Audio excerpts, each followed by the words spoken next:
Right guys, welcome back to the channel, welcome back to another video. In this one I'm just going to be showing you how to convert your DT Swiss rear wheel from 135mm quick release to a 142 by 12mm through axle. So let's go ahead, let's run through the steps. So here we have the wheel using the 135mm rear end between the dropouts there. So you can see this is a quick release wheel.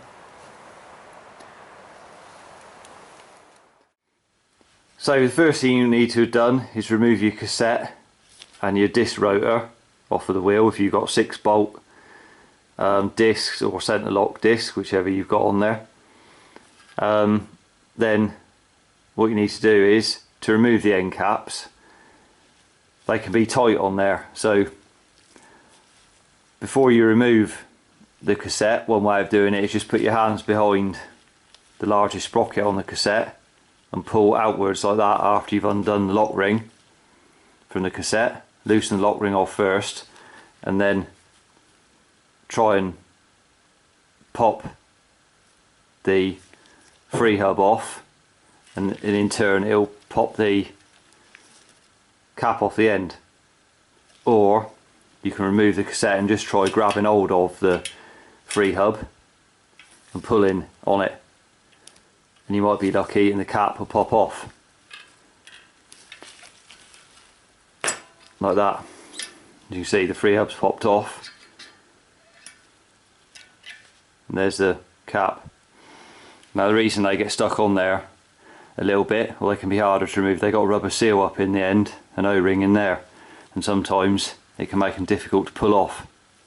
So if yours is difficult to remove and you're finding it really hard to remove and you can't get it off using either leaving the cassette on there or pulling on it like I just did then, what you have to do is, with a vice, is open the vice up, put something like either soft jaws if you've got a pair to protect the end cap, or a piece of cloth in there, and then clamp up the vice just on the end here. So lay the wheel down and clamp up the vice like that on there, and then grabbing hold of the wheel rim and the tyre, pull up on both sides at the same time, give it a quick sharp pull upwards and it should pop the cap off. So you can do that on both sides as well if you can't remove it. That includes it on the disc side as well. But you should be able to on the disc side, you might be able to get hold of it like that after you remove the disc, is get hold of it and pop that off and pull on it, and this side might come off, like I said, if it's got a bit of grease on it and it hasn't got stuck on there completely. So that's how you just remove the end caps, I say 135mm caps on the end like I've just done there. So you just pull that off like that. Obviously to put it back on, you make sure your free hub's back in position like that, and then we exchange it for these, which are the 142mm caps. Now obviously you've got one long end cap like that as you had before and one short one. So the long one goes on the disc side and the short one goes on the free hub body side.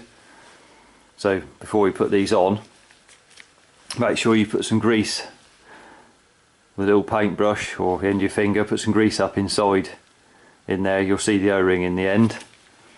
I say the long one goes on the disc side, and just put some grease over the end there of the axle on the end as well before you pop that on. It just makes them easier to get off at a later date. So you just push that on, pop it in place like that, and same for the opposite side. Put a bit of grease on there and up inside there, and then all you do is pop that on like that. Check the free hub moves, and that's it converted now to 142 by 12.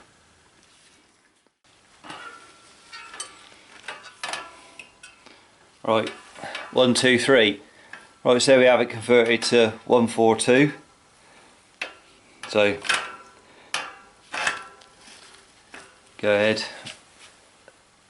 put your cassette and your disc back on, and then fit it to your frame.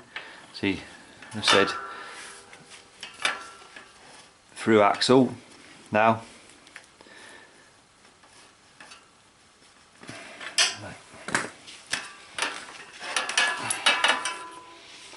Right, 1, 2, 3. Right, so here we have 142 frame.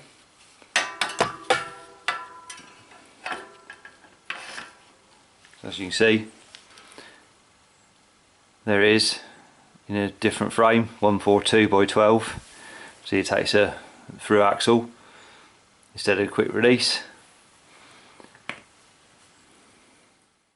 So I hope you found the video helpful. If you did, remember to give it a thumbs up. Subscribe to the channel for more cycle related content. Till next one, ride safe and I'll see you then.